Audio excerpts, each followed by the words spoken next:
All right, we are now recording. So tonight, this is our fourth session. We Yep. are going to be going over, I don't really know what they're called. It's so funny because it's kind of like what you were talking about with the pitchfork, but it's really kind of like, um, kind of indications in the market with the bars. So we're obviously, this is not Yeah. about indicators. It's not about anything like that. It's using the candlesticks, but in a different way than we did in lesson one. So these are really more that I've noticed more when I do market structure, that these will come to light. And then I've used them like wholeheartedly ever since I learned about market structure. So we're going to be going over, I know we've talked about the head and shoulders before, but we're going to be going over head and Yep. shoulders. So that, and then the inverse head and shoulders. We're going to be looking at W's or a failed retest, which is what we call it in the market structure. And then also the opposite of a W is an M. So like a double top, double bottom is what they're also called, or like you could have a triple. And then also the letter H, it's like a lowercase h. These come all the time, especially in oil. I don't know why, but once you see them, they're so easy to see. So yeah, so we're just going to go through those. I'm going to find a whole bunch of examples and just show you if you want any. Okay, Laura, hold on. Oh, sure. Okay.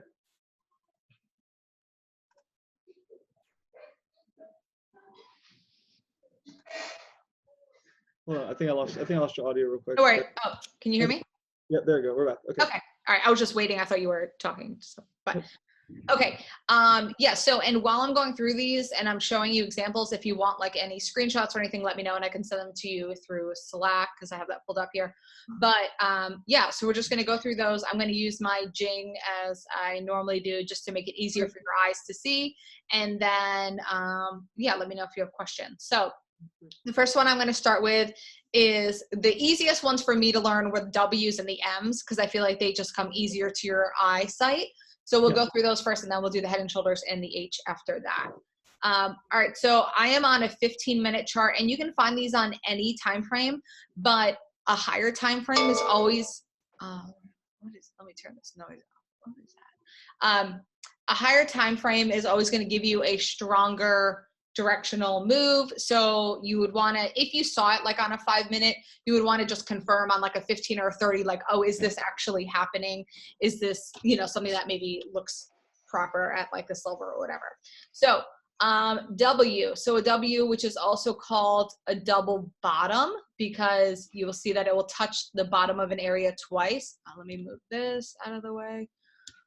I find this one to be, and this goes back to always having lines in place. So when you have support and resistance, these are going to help you to really notice a double bottom and a double top. So off the rip, I literally just went into the 15-minute, I scrolled all the way over. This right here is a double bottom. See how this is an LIS, but it doesn't matter what kind of support it is. It is acting as support, which it is. It comes down here, it moves back up, it comes back to test support again. So this is the double bottom, or it's like a retest of this area, and then it moves away from it. So it's really just like the purpose of this is it's down here, it's accumulating, it's getting orders, and then it's moving away from it because people are like, oh, we're going long here. But then if people are taking profit here, then it comes back down. And then there's more people saying, I think it's going to continue higher and it's actually going to break this level that it was at before. You can see that it did. So let me just draw it out.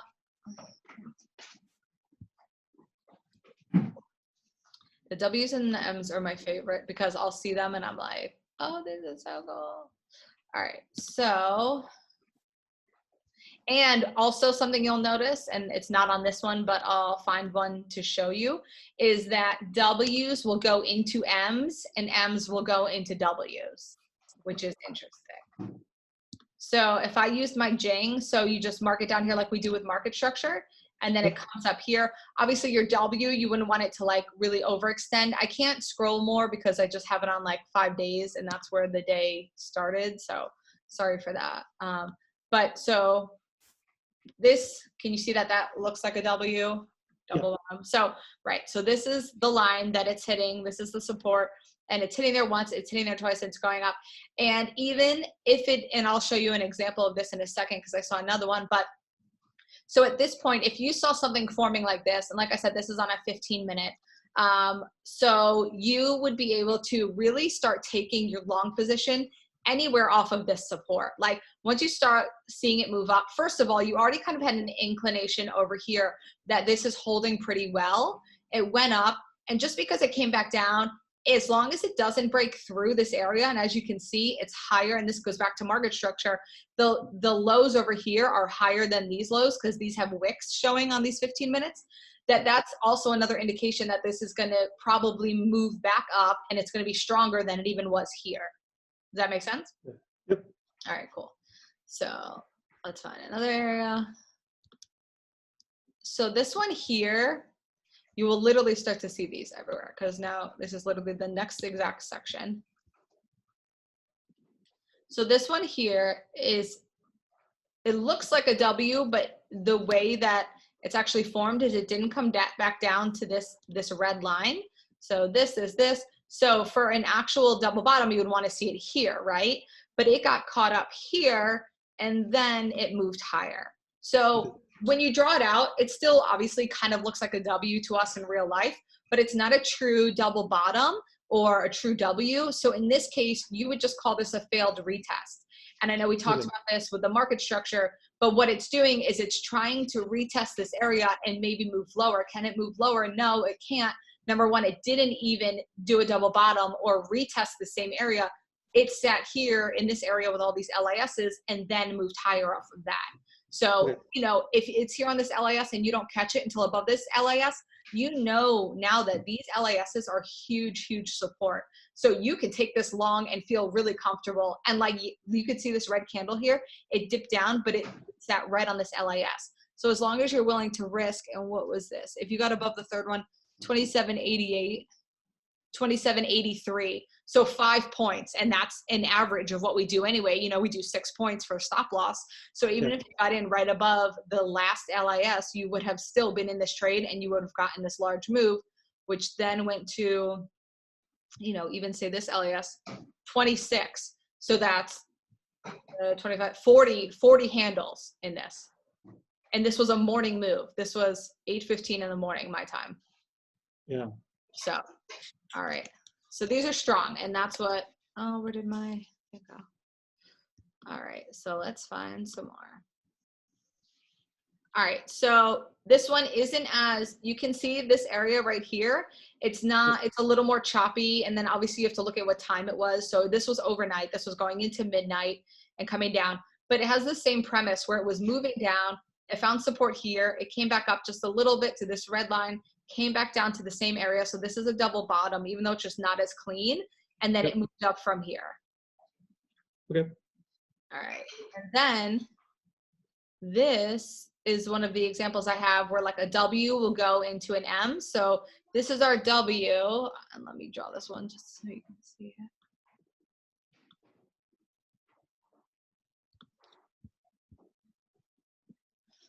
All right. So this was our W. Just like a little wider, whatever. Moved up. And then see how it moved up here? And then this came down to this pink level, came up here, and then this moved down. So this is now an M. But it's all, since it's not so perfect, like it would have been perfect if it came up to this purple line, went down and came back up to this line and then moved. So it's more of like an opposite failed retest, but like it came up here and it came down. But I just want you to kind of see that W's will then like turn into M's, and I'm sure we'll see more as I scroll over. I just want you to get an idea that a lot of them will go into each other. Okay. But the main thing is you want to use it off of a strong support or resistance area. So you don't want to just, if you saw it like happening like here or something, you wouldn't just be like, oh, I'm taking that trade. It looks like a W or it looks like an M, because you really want to use it on a higher time frame and off of a stronger either, you know, resistance above or support below. Yeah, no, and just jumping in real quick, that completely makes sense, because since our last call, I reorganized my charts, and I literally just from a view of our calls modeled it exactly like we see here. So I added the price points, the price points, so to speak. And obviously, I haven't gone back and done. I don't have a history of LISs in there, but I can see the importance that the LIS takes. But when you talk about the midpoint, I've seen how that midday chop really just oscillates around the moving averages. Like there's such consolidation, and you just have the pros battling it out at that point. Yeah. So that's where I see those being what you call it, being more deterministic in terms of how the market behavior performs. Well, that is interesting. This is I'm going to save this example for later because that one is really good. All right, so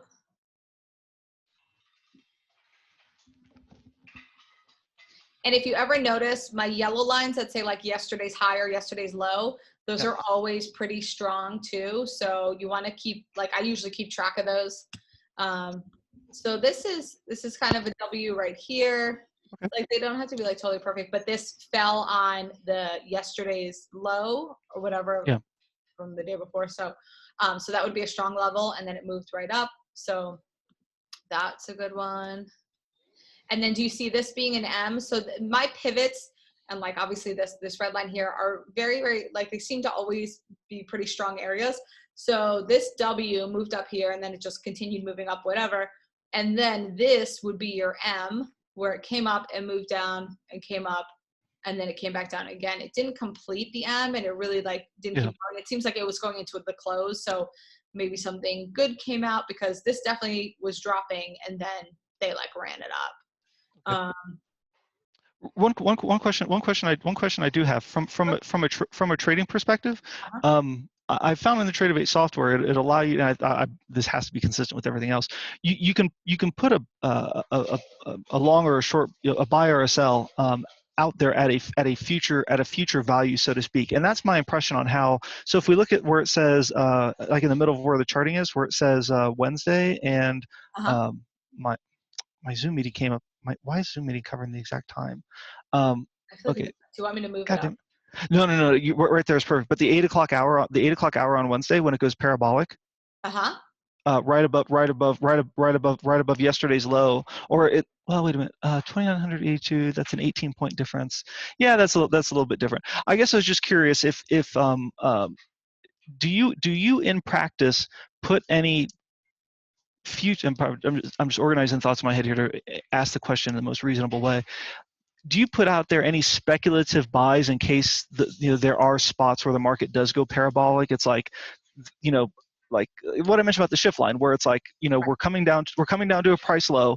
We broke out of structure. There's an element of technical analysis that says we're in a bull position. Yet the market is trying to tap these lows 2 more times. We should be ready to blast off to the moon, kind of thing. Do you ever put any bids out there to catch the parabolic swing up should it happen? And then if it doesn't, whatever, then you just retract the position that came in. Does that make sense at all? Yes, it does. And it's funny because you'll learn about that in the final session, which is supply and demand, because it's kind of like you're going against the trend, so it feels wrong. So it's like it's making this move down or whatever, but this is a really strong area. But if it's making it move down and you're supposed to be putting a buy order here because it's strong, it feels weird and it feels wrong, and it's like, fuck, like I don't want to lose whatever. So sometimes, like, I will do it if I know it's like a really, really strong area. But a lot of times it's nerve-wracking to do that, just because usually it's going against the trend. And it's like, if all these people are doing this opposite, like, why am I going to do the other direction? But no, it can work out really well. So yeah, you can sit, and I've done that before. You sit an order there, you see it fail. And then if it doesn't go my way, I just have a tight stop loss. And then it's like, okay, it's not going my way. Right. And is that an effective, and let me ask another detailed question real quick.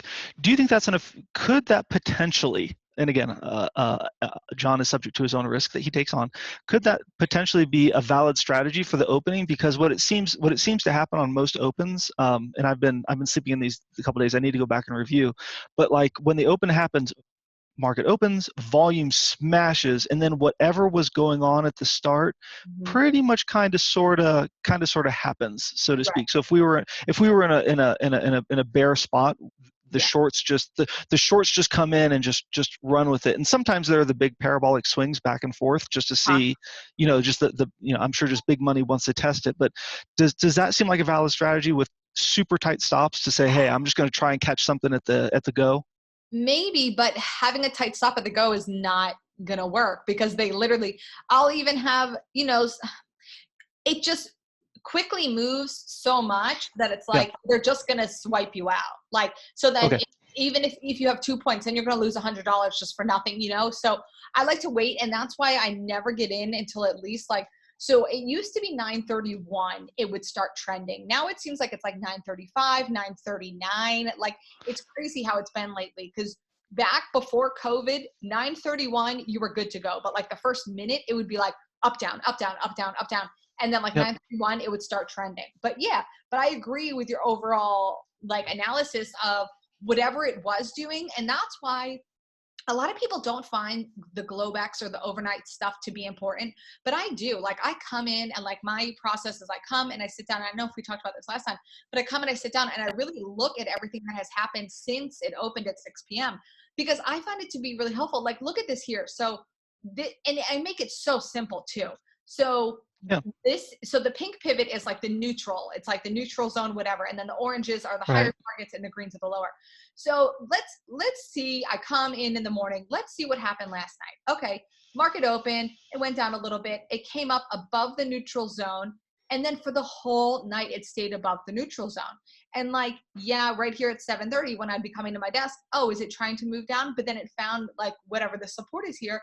And then it moved up. So like, I would have a long bias anyway. Like, we are above the neutral area, so I'm long. Like, and then it was along the whole day. Like, it really doesn't get crazy unless some really crazy news. Like, look at this day. I'm telling you that these pivots are amazing. So it opened up, little sideways, went up, whatever, came down, touched the pivot, the neutral zone, touched it, never really went under it overnight. This was midnight. Moved up into London, moved up, kept moving up. Came back down at 10 a.m. There must have been something, whatever, COVID, whatever, sat on this neutral zone and then but it never went under it, So it's like, I don't know. Right. I find these markers to be like really strong. And if we're above this neutral zone, then I'm looking for these targets, and I don't put those in the room just because they're always pretty large and far away. But like once we're moving up here, I would be definitely looking to get to this target. And then if you're moving up, I definitely would have looked at this one, but we didn't. But see here, like, it moved up off the neutral zone, hit this target, and then moved back down. Like, these areas are pretty strong, which I find to be helpful. And then it didn't go under the neutral zone, and then it came back up and it actually broke through this area. And then it went to the second one. So and that's the thing about like just experience and seeing things over and over and over again. And that's why focusing on like one or two products is really the best, because you will just know the product like the back of your hand, and you'll know when it does fucking like crazy stuff.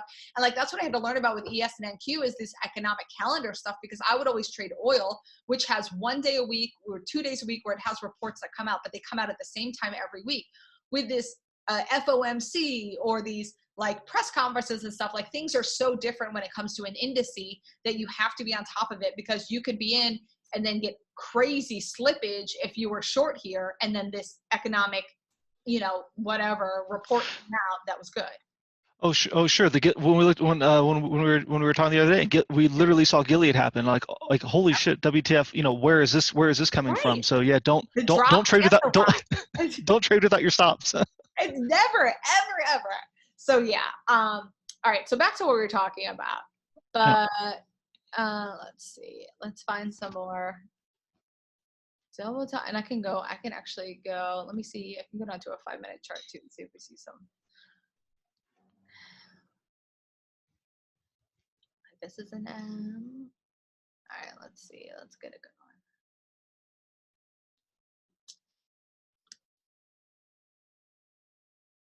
So. Oh, this one's funky. I was going to say that looked good because it was a strong area, but I know it doesn't.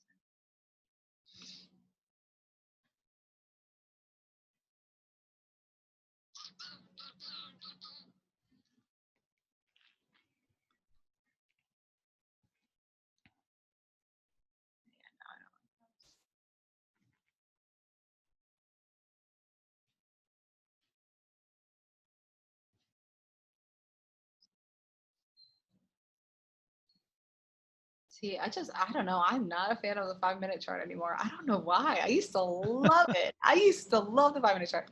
I'm going to go to the 30-minute chart.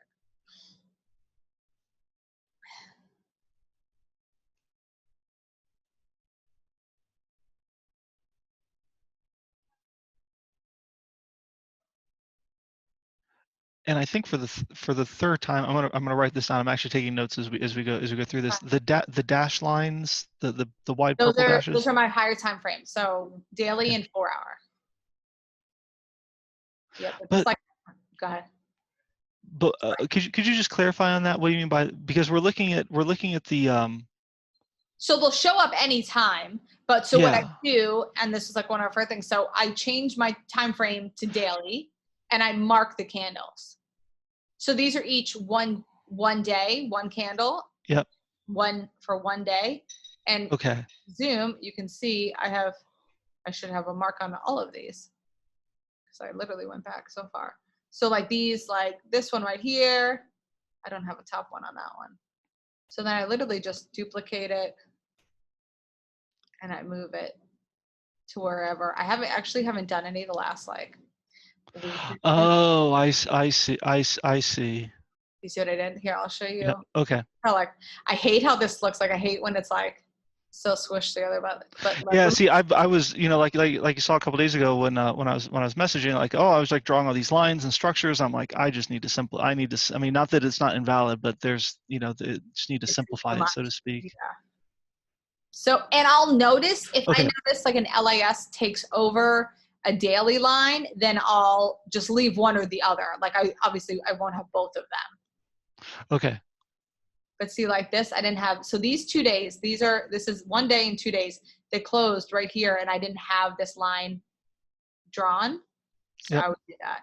Because look at this one. Because when you zoom out and you're on like a 5-minute or a 15-minute, it's not going to look this crazy. Like no, totally. But those lines, and like you kind of just get used to it too, but those lines really help to just give you a really strong area. So see, like, look, see this red line? I'm going to remove it because red to me is just like, oh, it's okay. It's not like super strong, but I need to replace it with a daily one because obviously this is look, 2 days in a row. This was the lowest of those 2 days. Yeah. So it's like, that's important. So I'm going to mark particular to the charting that you have set up here. Does the LIS, which is more dominant, or which would you feel is more dominant, the LIS or the daily? That's a good question. I don't know because I haven't had much time to analyze the LIS. I only found out what the LIS was like the middle of March. So I haven't been using it long enough, I feel like, to give that information. But the LIS, I would say, is stronger in Globex and maybe early morning. Yeah. Then the daily, my regular levels are better throughout the day. Okay. If that makes sense. I don't know why, but the LIS, like how I told you, the markets will close and the market makers are like, oh, we want it like right in this area. For some reason, that level is just so strong overnight. If it crosses it, okay, then we're taking a short. If it goes above it, okay, we're taking a long. And it just works. I don't know why, but it just does. And I found it to be pretty true. So, all right, well, let's go ahead. No, great. I was just going to ask, obviously your LISs are, wait a minute. Are the LISs in there the teals? Yeah, this light blue with a date. Okay. And then what is the color coding of the red then? Oh, that's just like random. So if I was in here and I'm like, oh, this looks like an area it's touched a few times, like a 5-minute or a 15-minute, then I'll put red. Okay. Does that make awesome. So it's not very strong, but it is an area that it was sitting at for a while. Like, see, so this touch, but I probably put this forever ago and then it still used it. But it's from my 15-minute or my 5-minute. Okay. It's like a daily, like an intraday level. Okay, awesome. But I never take it away. Okay, I appreciate you going through this probably like what is the 500th time, but I'm intellectually and emotionally open now to restructuring my charts, and I'm just gonna follow this model, the model that you're showing me here. Okay, yeah, I just do daily, daily or 4 hour, and then I do intraday, which are weaker, so I just keep them a different color, and then my LIS. Okay. All right, so let's move on to the next. So we did W, like double top, double bottom. They're just called like the same thing, or like a W or an M. So Yep. start looking for those. And then we're going to do H next because I find that to be pretty easy to see also. The Head and Shoulders was the hardest for me to see, but I know like you and I have talked about it before. I've seen that in more spots too. I feel I naively feel more comfortable, subject to experience, but yeah, I'm definitely aware of that pattern. So, all right, cool. So an H, it's always a lowercase h. So think about a lowercase h is after a strong move down. So you're always gonna have a strong move down. This is gonna be like your handle of your H. So let me move the top here. So think, oh Jesus,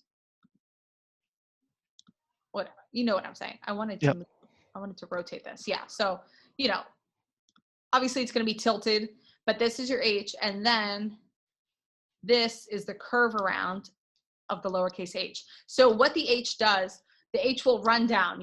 If you're in this move, it's for some other reason. So you're in the move down or you're not, whatever. But it makes this really big move down. And then you start to see it finds support here and it curls back up. When you start seeing it curl over like this, especially this is a 15-minute chart. So it's taking its time, it's curling over. Really watch more like the candle bases than like the legs, like those don't really matter. But you want to see if it's curving to then complete the H.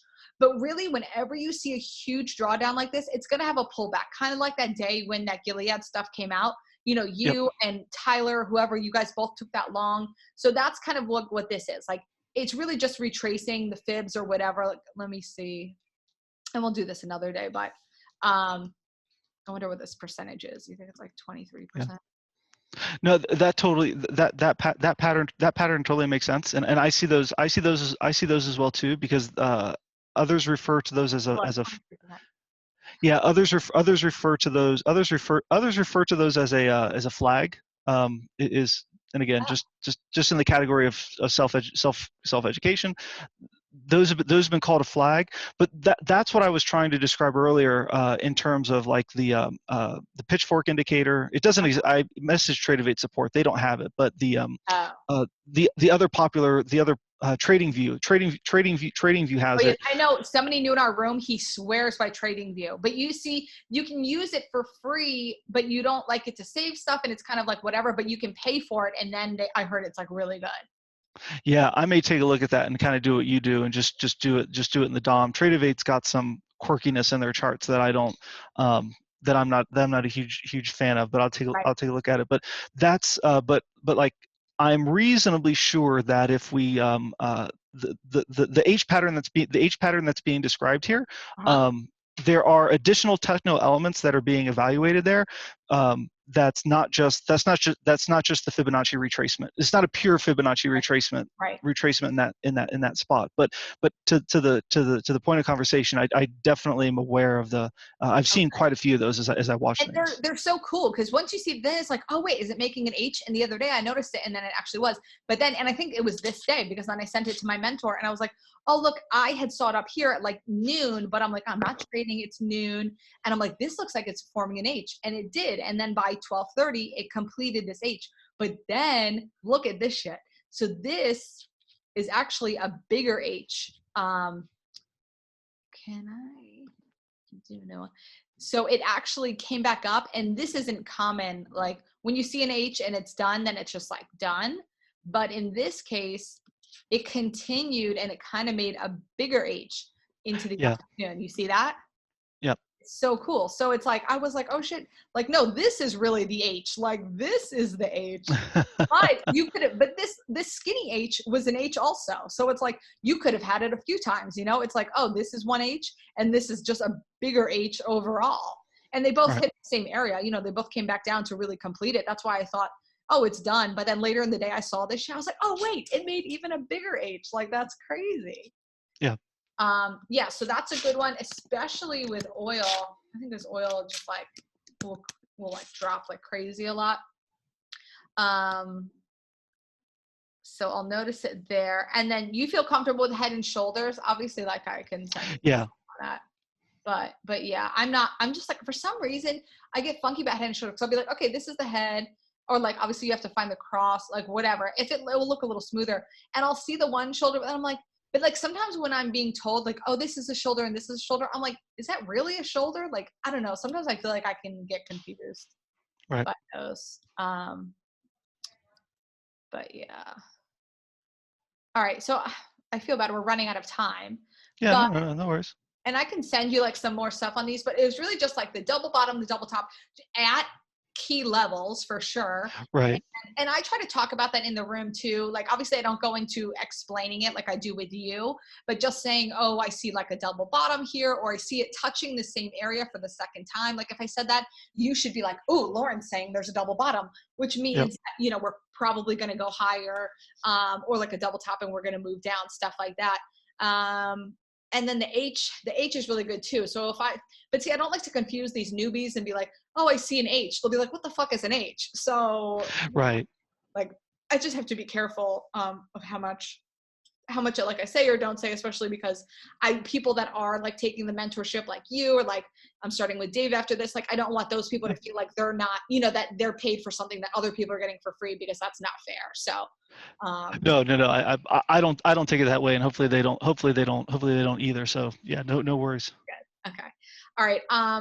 So let's wrap this up just so I can jump Okay. on him on our first session. But if you ever want to talk more about the double bottom, double top, the H, or that Head and Shoulders, feel free to obviously message me and we can like jump on and do whatever. And like, if you see some that you have a question, do you think this is one, Lauren, send it to me. Yeah. And that would be great. And even you can send some for our next session. You could maybe find some on any chart and then see kind of if it is or not. Okay. Sounds good. No, All totally right. helpful. And, all right. So let me stop recording. I feel like, oh, here we go. All right, cool. So yeah, so